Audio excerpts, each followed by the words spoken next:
Kami dari kelompok 6. Kami akan membahas tentang latar belakang, asumsi dasar, dan contoh kasus dari Theorizing the Process to Governance and the Rule of the Nation-State atau teorisasi proses menuju tata kelola pemerintah dan peran negara bangsa. Selamat menyaksikan. Yang pertama latar belakang. Jadi sini latar belakang dibagi atas 3, yaitu yang pertama globalisasi.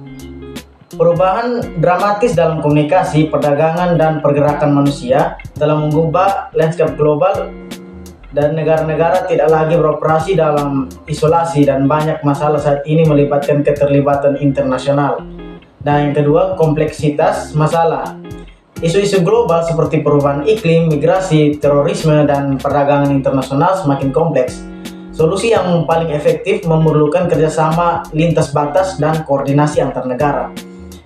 Nah, yang ketiga, perubahan teknologi. Perkembangan teknologi informasi telah memungkinkan komunikasi yang lebih efektif dan lebih cepat, serta memberikan pengaruh yang besar pada cara informasi disebarkan dan bagaimana tindakan pemerintah diawasi. Baik, selanjutnya asumsi dasar. Asumsi dasar kami bagi menjadi atas 3 poin. Yang pertama, interdependensi. Asumsi dasar banyak teori adalah banyak negara-negara di dunia ini saling bergantung satu sama lain dalam berbagai cara. Tindakan satu negara dapat memiliki dampak besar pada negara-negara lain. Yang kedua, keterbatasan kedaulatan.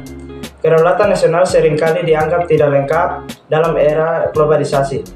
Negara-negara sering harus berbagi kedaulatan mereka dalam masalah tertentu untuk mencapai solusi yang efektif.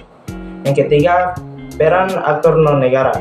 Teori-teori ini mengakui peran penting yang dimainkan oleh organisasi non-pemerintahan, perusahaan multinasional, dan lembaga internasional dalam pembuatan kebijakan dan pelaksanaan keputusan. Untuk penerapannya, yang pertama yaitu perdagangan internasional. Nah, teori-teori ini dapat diterapkan dalam analisis perdagangan internasional, di mana perjanjian perdagangan negosiasi dan hubungan ekonomi lintas batas menjadi fokus penting.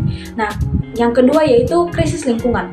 Dalam menghadapi masalah lingkungan global seperti perubahan iklim, governance melibatkan kerjasama internasional yang kuat. Yang ketiga yaitu keamanan internasional. Nah, teori-teori ini dapat membantu memahami peran organisasi internasional seperti PBB dalam menyebarkan perdamaian dan penanganan konflik internasional. Yang keempat, krisis kesehatan global. Pandemi COVID-19 adalah contoh bagaimana governance global dapat berperan dalam mengatasi masalah kesehatan global yang memerlukan kerjasama internasional yang luas. Yang kelima, migrasi internasional.